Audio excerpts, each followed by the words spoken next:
Welcome to Shanaz obesity clinic at prime homoeopathic health care. ഇന്ന് ഞാൻ വന്നിരിക്കുന്നത് നമ്മുടെ ക്ലിനിക്കിൽ വെയിറ്റ് ലോസ് പ്രോഗ്രാമിനെത്തിയ ഐമനത്തുകാരി ധന്യ അരുൺ എന്ന് പറയുന്ന ടീച്ചറിൻ്റെ ട്രാൻസ്ഫോർമേഷൻ ജേർണീനെ പറ്റി പറയാനാണ്. അങ്ങനെ ധന്യ മാം നമ്മുടെ ക്ലിനിക്കിൽ 4 മാസം മുന്നേ, അതായത് ഷാനാസ് ഒബിസിറ്റി ക്ലിനിക്കിൽ എത്തുന്നത് 85.4 കിലോയിലാണ്. അപ്പോൾ ഞങ്ങളിങ്ങനെ ചോദിച്ചു, മാം വേറെ ഡയറ്റും കാര്യങ്ങളൊക്കെ എടുത്തിട്ടുണ്ടായിരുന്നു? അപ്പോൾ മാം പറഞ്ഞു, അതെ, ഞാൻ ഇപ്പോൾ മാർക്കറ്റിൽ എല്ലാവരും കേട്ട് വരുന്നൊരു പ്രോഗ്രാം ഉണ്ട്, അതായത് മീൽ റീപ്ലേസ്മെൻറ്റ് പ്രോഗ്രാം, അതൊക്കെ എടുത്തു. പിന്നെ ഞാൻ ജിം വർക്കൗട്ടും കാര്യങ്ങളൊക്കെ ചെയ്തു. പക്ഷേ എനിക്ക് ടെമ്പററി റിലീഫ് മാത്രമാണ് കിട്ടുന്നത്. അതായത് എൻ്റെ വെയിറ്റ് കുറച്ച് നാൾ കുറയും, പക്ഷേ അതുപോലെ തന്നെ എൻ്റെ വെയിറ്റ് കൂടുകയാണ് ചെയ്യുന്നതെന്ന് പറഞ്ഞു. അങ്ങനെ ഞങ്ങൾ ഡീറ്റെയിൽ ആയിട്ട് കേസ് എടുത്തു. അറിയാലോ, ഒരു ഹോമിയോ ഡോക്ടറിൻ്റെ കയ്യിൽ ഒരു കേസ് കിട്ടുമ്പോൾ നമ്മൾ ഫ്രം ചൈൽഡ്ഹുഡ് ടിൽ നൗ ഉള്ള എല്ലാ ഡീറ്റെയിൽസും നമ്മൾ എടുക്കും. നമ്മൾ ഈ ഡീറ്റെയിൽ ആയിട്ട് എടുക്കുന്നതിൻ്റെ ഉദ്ദേശം അവർക്ക് ജനറ്റിക് ടെൻഡൻസി കൊണ്ടും വെയിറ്റ് കൂടാം. അപ്പം ധന്യ മാമിൻ്റെ കേസിൽ മാമിൻ്റെ അമ്മയ്ക്ക് നല്ല വണ്ണമായിരുന്നു. അപ്പോൾ ധന്യ മാമിനും വെയിറ്റ് കൂടാനുള്ള ചാൻസസ് വളരെ കൂടുതലാണ്. പിന്നെ കുറച്ചുകൂടെ ഡീറ്റെയിൽസ് ആയിട്ട് എടുത്തപ്പോഴാണ് മാം പറയുന്നത്, 2022 മാമിന് സിവിയറായിട്ട് കോവിഡ് അഫക്റ്റ് ചെയ്തിട്ടുണ്ടായിരുന്നു. 2 ഷോട്ട് വാക്സിനും കാര്യങ്ങളും എടുത്തു. അതിൽ പിന്നെ എൻ്റെ വെയിറ്റ് ഭയങ്കരമായിട്ട് കൂടിത്തുടങ്ങി.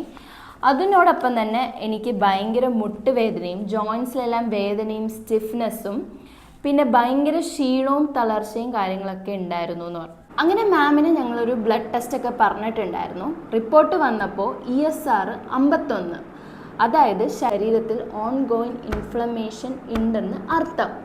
പിന്നെ ഫുഡിൻ്റെ കാര്യങ്ങളൊക്കെ ചോദിച്ചപ്പോൾ മാം പറഞ്ഞു, എനിക്ക് ഭയങ്കര ഷുഗർ ക്രേവിംഗ് ആണ്, എനിക്ക് മധുരം എപ്പോഴും കഴിക്കാനുള്ളൊരു തോന്നലൊക്കെ ഉണ്ട്, പ്രത്യേകിച്ച് ഈ ഗീ വെച്ചിട്ടുള്ള ഐറ്റംസ് ഒക്കെയാണ് മാമിൻ്റെ ഫേവറേറ്റ് എന്ന് പറഞ്ഞു. ഇതിനെ പറ്റി ചോദിച്ചപ്പോൾ മാം പറഞ്ഞത് എന്താണെന്ന് വെച്ച് കഴിഞ്ഞാൽ, സ്കൂളിങ്ങും ടീച്ചിങ്ങും കൂടാതെ തന്നെ സ്കൂളിൽ അധികം വർക്കും റെസ്പോൺസിബിലിറ്റീസും ഉണ്ട്.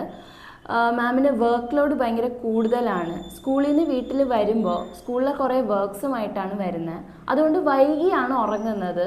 എൻ്റെ ഉറക്കമൊന്നും പ്രോപ്പറല്ല എന്നാണ് മാം പറഞ്ഞത്. അപ്പോൾ നമ്മൾ എന്താണ് ഈ ഒരു കേസിൽ നിന്ന് നമ്മൾ മനസ്സിലാക്കേണ്ടത്? അതായത് ഫുഡ് മാത്രമല്ല വെയിറ്റ് കൂട്ടുന്നതിൻ്റെ കാരണം, അയാളുടെ ലൈഫ് സ്റ്റൈൽ കൂടെയാണ്. ഈ ധന്യ മാമിൻ്റെ കേസിൽ നമ്മൾ മനസ്സിലാക്കേണ്ടത്, മാമിന് ഓൾറെഡി ജനറ്റിക് ടെൻഡൻസി ഉണ്ട്. മാമിൻ്റെ ESR 51, അതായത് ശരീരത്ത് മൊത്തം നീർക്കെട്ടുണ്ട്.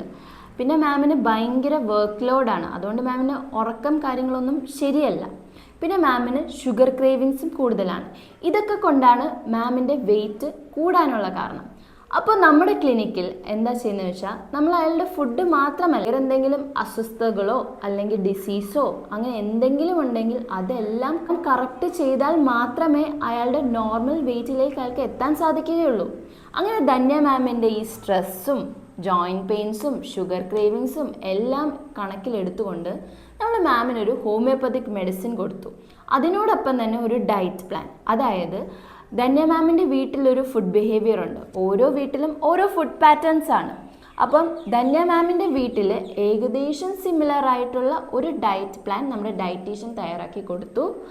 അതും കൂടാഞ്ഞിട്ട് ഒരു ചെറിയ ആക്ടിവിറ്റീസ്, അതായത് നടക്കുക എന്ന പോലെയുള്ള ചെറിയ ചെറിയ ആക്ടിവിറ്റീസും കൂടെ നമ്മൾ ഇതിനകത്ത് ഉൾപ്പെടുത്തിയിട്ടുണ്ടായിരുന്നു. അങ്ങനെ 4 മാസം കൊണ്ട് ധന്യ മാം കുറച്ചത് 15.5 കിലോ ആണ്. അതായത് ലാസ്റ്റ് ധന്യ മാം വരുന്നത് 23/5/26 അതായത് മെയ് മാസം 23-ാം തീയതി. അന്ന് ധന്യ മാം വരുമ്പോൾ മാമിന് 69.9 കിലോ ആയി. ധന്യ മാമിൻ്റെ ഫോട്ടോസ് ഞാൻ കാണിക്കാം. ഞാൻ ഇതിനു മുൻപും ധന്യ മാമിൻ്റെ ഫോട്ടോസ് ഇട്ടിട്ടുണ്ടായിരുന്നു. ഇതാണ് ധന്യ മാമിൻ്റെ ട്രാൻസ്ഫോർമേഷൻ.